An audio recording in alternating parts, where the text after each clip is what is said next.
Rain lashed against the windows, a relentless downpour that seemed to echo the turmoil of the world outside. The steady rhythm of the rain was a stark contrast to the silence that enveloped the house, a silence that was both comforting and eerie. I curled deeper into the armchair, its worn fabric a familiar comfort that had seen me through countless stormy nights. The scent of old books and wood smoke from the fireplace filled the air, mingling with the faint aroma of the tea I had brewed earlier. It was a comforting embrace, a shield against the stormy night that raged outside.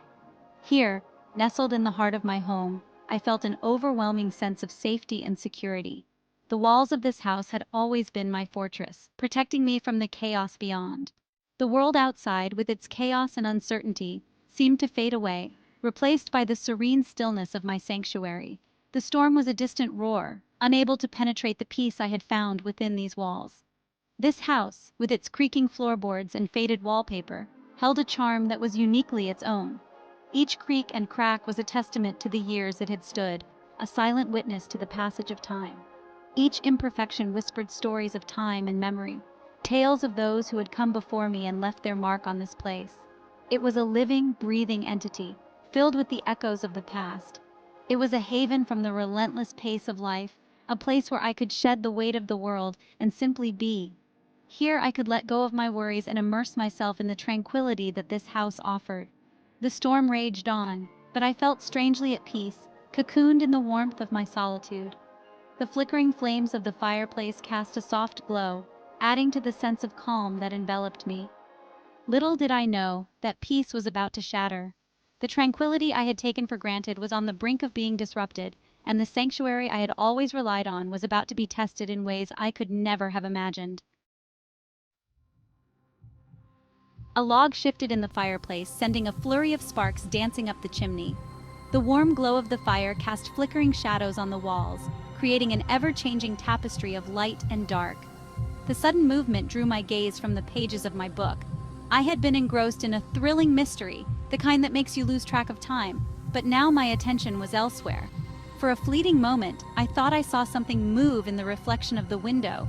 It was as if a shadow had passed by, quick and elusive, leaving me questioning my own senses. A shadow shifting just beyond the edge of the lamplight. It seemed to dance on the periphery of my vision, teasing me with its presence. I froze, holding my breath, listening intently. Silence. The kind of silence that feels heavy, almost tangible, pressing down on you. The wind howled outside, but within the house there was only an unsettling stillness. The kind of stillness that makes you acutely aware of every creak and groan of the old house. I told myself it was just the wind playing tricks on my eyes. After all, it was a stormy night, and the mind can be a master of deception, the power of suggestion, conjuring phantoms in the dark. My imagination was running wild, fueled by the eerie atmosphere and the stories I had been reading. With a nervous laugh, I returned to my book, but a prickle of unease remained, a seed of doubt planted in the fertile ground of my imagination. Every so often, I would glance up, half expecting to see that shadow again, lurking just out of sight. The night wore on, and though I tried to immerse myself in the story, the feeling of being watched never quite left me. It was a long time before I could truly relax, and even then, the memory of that flicker in the corner of my eye lingered, a haunting reminder of the mysteries that dwell in the dark corners of our minds. As the night deepened, so too did the silence. The storm had passed, leaving an almost unnatural stillness in its wake. Even the usual creaks and groans of the old house seemed to have fallen silent. It was as if the house itself was holding its breath, listening for something, waiting. I tried to shake off the growing sense of unease, but it clung to me like a shroud. The silence was no longer peaceful, but oppressive, heavy with unspoken tension. Every fiber of my being screamed that something was wrong, though I couldn't pinpoint what. It was a primal instinct, a deep-seated fear of the unknown. I thought I heard a whisper, a soft, indistinct sound like someone sighing right next to my ear. I spun around, heart pounding, but there was nothing there. The room was empty, bathed in the warm glow of the lamplight. I was alone. "It's just the wind," I muttered to myself, my voice trembling slightly in the quiet room. But deep down, I knew it wasn't the wind. The wind didn't whisper. The hairs on the back of my neck stood on end, a cold dread seeping into my bones.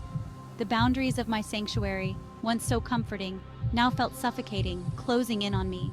The house no longer felt like a refuge, but a prison. I decided to make myself a cup of tea, hoping the familiar ritual would calm my frayed nerves.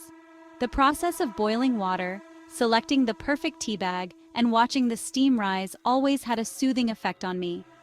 As I walked into the kitchen, I noticed the back door was slightly ajar. A chill ran down my spine as I tried to recall if I had left it that way. I distinctly remembered bolting it earlier. I was sure of it. I had made a mental note to secure all the doors before settling in for the night. Panic welled up inside me, a cold fist squeezing my heart. Had I forgotten? Or was my memory playing tricks on me? Or had something, been inside the house? The thought sent shivers down my spine, making the hairs on the back of my neck stand up. I quickly checked the locks on all the doors and windows, double-checking each one, even though I knew it was irrational. My hands trembled as I turned each lock, my breath coming in short, sharp gasps. "You're being paranoid," I told myself, trying to rationalize away the fear that was quickly consuming me. "It's just your imagination," I repeated, hoping the words would bring some comfort. "It's just an old house. Old houses make noises," I reminded myself. "The creaks and groans are just the house settling. Things stick, things creak, things go bump in the night. It's perfectly normal," I tried to convince myself, even though my heart was still racing. But even as I said the words, I didn't believe them. The doubt lingered, gnawing at the edges of my mind, refusing to be silenced. I couldn't shake the feeling that something was terribly wrong. I retreated back to the living room, my safe space, but the comfort it once offered was gone. Every creak of the floorboards, every rustle of leaves against the window pane sent shivers down my spine. Fear, insidious and all-consuming, wormed its way into my mind, twisting my thoughts, amplifying every sound, every shadow. I tried to distract myself with a book, but the words swam before my eyes, meaningless. I couldn't shake the feeling that I was being watched, hunted. The silence of the house, once comforting, now pressed in on me, thick with menace. I was trapped in my own personal nightmare. The flickering shadows cast by the firelight seemed to writhe and dance, taking on sinister shapes in my terrified mind. Every corner of the room seemed to hold a hidden threat, every shadow a potential hiding place for something. I didn't know what lurked in the darkness, but I could feel its presence, malevolent and hungry. I jumped at every creak and groan of the old house, my nerves stretched taut as piano wire. The once familiar sounds now filled me with dread, my imagination running wild with terrifying possibilities. Logic and reason fled, replaced by a primal fear of the unseen. Section 8. Trapped in my haven.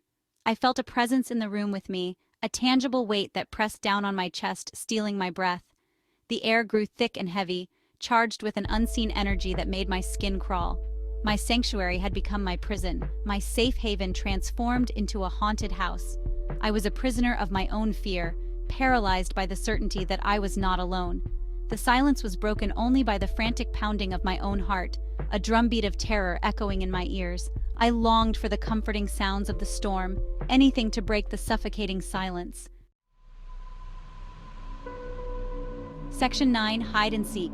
Driven by a primal urge to escape, I scrambled to my feet and ran towards the stairs, my only thought to put as much distance between me and it as possible.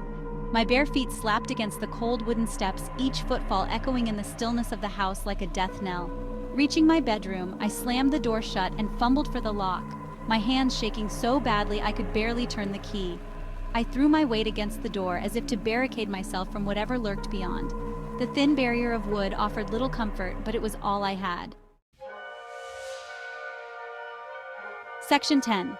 A Glimpse into the Abyss. Huddled in the darkness of my bedroom, I held my breath, straining to hear any sound that might betray the presence I felt so acutely. The silence was absolute, broken only by the erratic thumping of my own heart. Then I saw it. A sliver of shadow moved beneath the crack of the door, a fleeting glimpse of something dark and shapeless. It was gone as quickly as it appeared, but the image was seared into my mind, a terrifying confirmation of my worst fears. I was not alone. It was here in my home, waiting. Section 11. The Lurking Shadow. The doorknob rattled softly, a slow, deliberate movement that sent a fresh wave of terror crashing over me. I shrank back against the wall, my breath catching in my throat, my eyes fixed on the door. The flimsy lock wouldn't hold it for long. A floorboard creaked just outside the door, slow and deliberate. Whoever, whatever was out there was toying with me, savoring my terror. Then, silence. But it wasn't the peaceful silence of before. It was a silence pregnant with menace, a silence that screamed of something evil lurking just beyond the thin veil of reality. The lurking shadow had found me.